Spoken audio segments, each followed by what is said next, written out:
Let's start our list with the most deadly dictators that ever existed and work our way down to the deadliest of them all. Number 8. King Leopold II of Belgium. Leopold II was the mastermind between the horrific Congolese genocide. He was born on the 9th of April, 1835, to his father King Leopold I and Lady Louise, his mother. After losing a first son, he sure did come in as a blessing, as he was the only surviving son of his parent. Little Leopold II became the Duke of Brabant and the lieutenant in the army at just the age of 9. Growing up into a promising young man, Leopold II also served in the Belgian military and Belgian Senate. Things slowly began to take a dark turn when he soon developed an interest in trading and the development of Belgium, where he began to convince Belgium to start acquiring colonies. Apparently by colonies, he meant Congo. Belgium rejected the proposal because they felt Congo was a waste of resources. They had no navy or military. To them, it was basically a wasteland. But Leopold saw it in a different light and acquired Congo as his personal property, declaring it the Free State. His reign was devastating. Terror, torture, rape, murder, and widespread death from rubber harvesting halved the Congo's population within 2 decades, earning him a fortune of more than $1 billion. The effects of the forced labor used were devastating. Many of the women hostages starved, and many of the male rubber gatherers were worked to death. Tens, possibly hundreds of thousands of Congolese fled their villages to avoid being treated as forced laborers. They sought shelter in the forest, where there was little food and proper shelter. Tens of thousands of others were shut down in failed rebellions against the regime. This dictator was so brutal that he valued his bullet more than the lives of millions, which he used to kill millions. Just to prove that he had not wasted bullets, for each bullet expanded, a Congolese soldier of the forced public had to present to his white officer the severed hand of a rebel killed. Baskets of severed hands thus resulted from expeditions against rebels. If a soldier fired at someone and missed or used a bullet to shoot game, he'd then sometimes cut off the hand of a living victim to be able to show it to his officer. Many say this is a result of the devastation of having a child with special needs, a child who was born with a deformed hand. Number 7. Castro Fidel. Castro Fidel, a name that struck deep into the hearts of Cubans during the 1950s, was the son of Angel Castro Arguez, who at the time was a wealthy Spanish landowner who had settled in Cuba. While in Cuba, on August 13, 1926, in a small city called Biran, he got a second child, Castro Fidel, who would later grow to become a strong force in Cuba. Owing to Castro's wealthy background, he went to the best school in Cuba and would later study law at the University of Havana, where he became politically inclined, which would fuel his revolutionary activities and leadership in Cuba. He was arrested for a failed coup attempt on the Moncada barracks on July 26, 1953, and was released in 1955. He kept up his revolutionary movement, which later overthrew Fulgencio Batista in 1959, who was the Cuban dictator. Castro Fidel's reign started on January 1st, 1959, and he was in power until February 19th, 2008, a whopping 49 years on the throne. His reign was characterized by hardships and struggles. He totally banned political opposition parties, and anyone who dares criticize his regime is often exiled, imprisoned, or executed. Human rights were taken from the people of Cuba. He carried out unlawful arrests, torture, and execution of those perceived to be threats to the country. Freedom of speech, press, and assembly were restricted. An absolute villain. He even gained total control of the media and public expression. He formed a one-party state and controlled the political system, shutting out other political parties. In 2006, he handed over power to his brother, Raul Castro, because of his health issues. He then went about retiring 2 years later, in 2008. Number 6. Genghis Khan. Genghis Khan founded the Mongol Empire in ancient China and ruled it from 1206 until 1227. Apparently life for Genghis while growing up wasn't so great. As a child, I was forced to contend with the brutality of life on the Mongolian steppe. And he somehow successfully poisoned his father at the age of 9. This will, however, mark his first kill among millions. It is believed that after being banished from his home alongside his family, he murdered his own half-brother in a dispute over food. Yep, he sure had a rough childhood. He, however, grew and rose to become a brilliant and brutal military leader who united the Mongol tribes and led the largest contiguous empire in history. In his conquest of much of Central Asia, Khan led military engagements that resulted in millions of deaths. Khan led sieges against large cities, causing widespread starvation via his strategy of total war. Khan believed his methods were necessary for achieving victory at all costs, and it's hard to argue with his results. It's estimated that Khan killed more than 40 million people, which was approximately 10% of the world's population at the time. A 2015 study determined that the loss of so much life resulted in a reduction of CO2, causing a mini ice age at the beginning of the 14th century. One could attribute deaths from that event to Khan, but that's difficult to determine with certainty.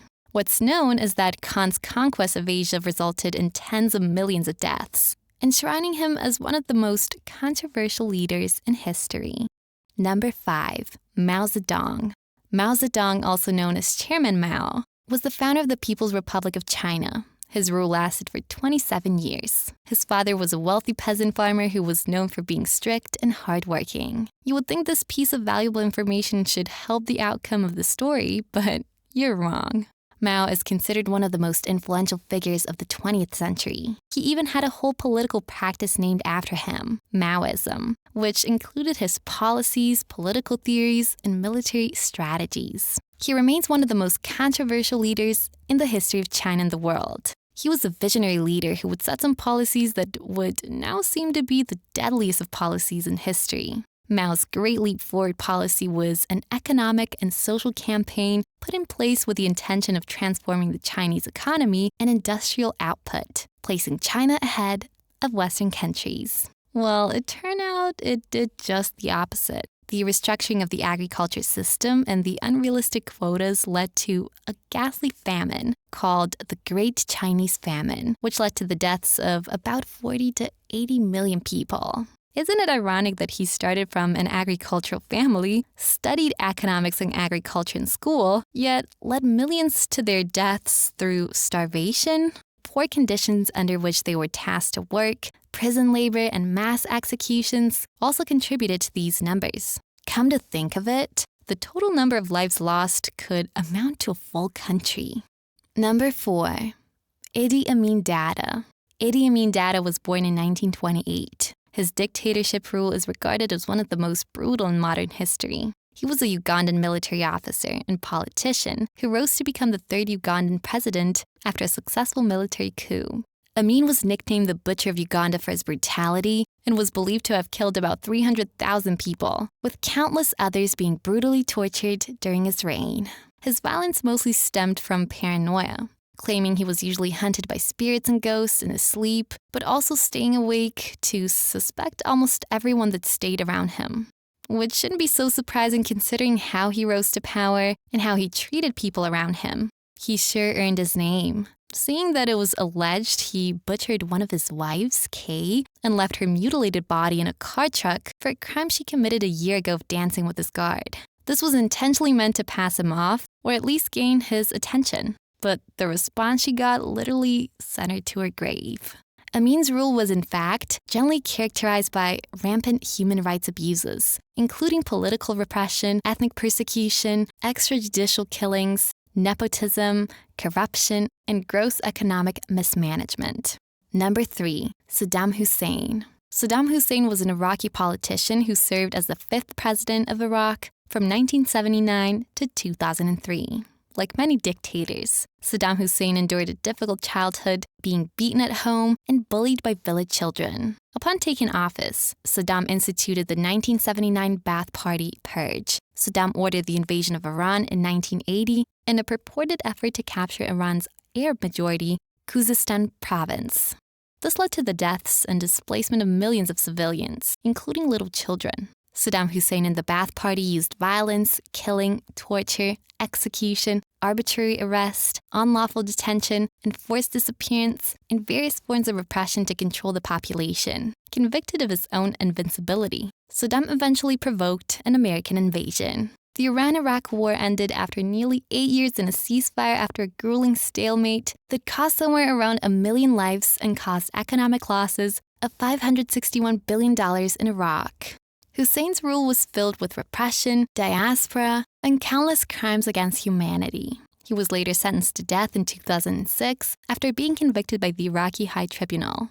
It will shock you to know that he still kept insisting to the judge that he is and will remain president. Maybe in death he will. Number 2, Adolf Hitler. The name you've all been itching to hear. I'd rather call him Heatler because the fire he brought was somewhat unquenchable. Adolf Hitler was born on April 20th, 1889, in Braunau am Inn, a small town in Austria. Although he was more famous as a German, Hitler was also Austrian, as his father, Alois Schicklgruber, was a customary official in Austria. It was in 1876 that Adolf's father changed his surname to Hitler. Adolf Hitler was not a distinguished student while in school, which would later lead him to being a dropout at a young age. He was also rejected in Vienna when he tried to apply to the Academy of Fine Art. However, his educational background didn't stop him from pursuing his political ambitions. Adolf Hitler migrated to Munich, Germany, in 1913, where he began his involvement in the political affairs of Germany. He moved because he tried to avoid military service in the Austro-Hungarian army and because of his desire to be part of the German nationalist movement. Hitler would rise to political fame in Germany through a combination of oratory skills and exploiting social unrest. In 1919, he joined the National Socialist German Workers' Party and in no time became its leader. Because he was a man full of words, he used the skill as a powerful orator to gain support against his rivals, the Weimar Republic and the Treaty of Versailles. After he gained political power, his policies led to many atrocities, including the Holocaust, which led to the killing of 6 million Jews, along with millions of others, including Romans in Germany, disabled individuals, political competitors, and gays. Adolf Hitler was a spearhead of World War II because of his aggressive expansionist policy and invasion of Poland in 1939, which led to many casualties globally. He was the sole dictator of everything. He controlled the media, eliminated personal freedoms, and suppressed political opposition. His policies and military strategies resulted in war crimes, including the use of forced labor, civilian massacres, and a host of brutal tactics. These led to his regime being condemned by everyone who heard his name. He would go on to rule for 12 years before he died of suicide on April 30th, 1945. Number 1. Pol Pot. His actual name was Salih Tsar, born in May 1925, was a leader of the Khmer Rouge, a radical communist movement that ruled Cambodia. Pol Pot was a communist revolutionary and dictator who ruled as Prime Minister of Kampuchea between 1976 and 1979. His rule is said to be perhaps the most ruthless and deadliest in history. In just these 3 years of rule, history has recorded the deadliest genocide, as he killed nearly a quarter of his people under his rule. He even invented a killing field, where he tortured and killed thousands upon thousands of people in the most brutal way possible. Pol Pot not only had the cruelest means, but also the worst criteria for applying them. To him, enemies of the state included those who wore glasses, spoke 2 languages, taught at a school or college, had a degree, and countless other crappy checkboxes that could label an individual as an urbanite, intellectual, capitalist, or generally a person against the agrarian utopia of the Khmer Rouge. He completely wiped out the lives of millions of Cambodians and killed children and babies of the deceased by bashing their heads against a tree to prevent revenge when they grew up. How did he manage this feat in such a short period of time, you might ask? He convinced thousands of his people and sent them to prison camps, or the killing fields, as they were called. He tortured and mutilated them bit by bit till they confessed on camera to being spies from Vietnam. He also forced them to mention the names of families and friends who would then again be captured and tortured, repeating the circle again. Life expectancy in Cambodia dropped from 40 years to 18 years. It was a horror for anyone unfortunate to be born in that era. His reign fortunately came to an end in the hands of the Vietnamese army. A little too late, though, leaving Cambodia a ghost town because of the millions of people who lost their lives.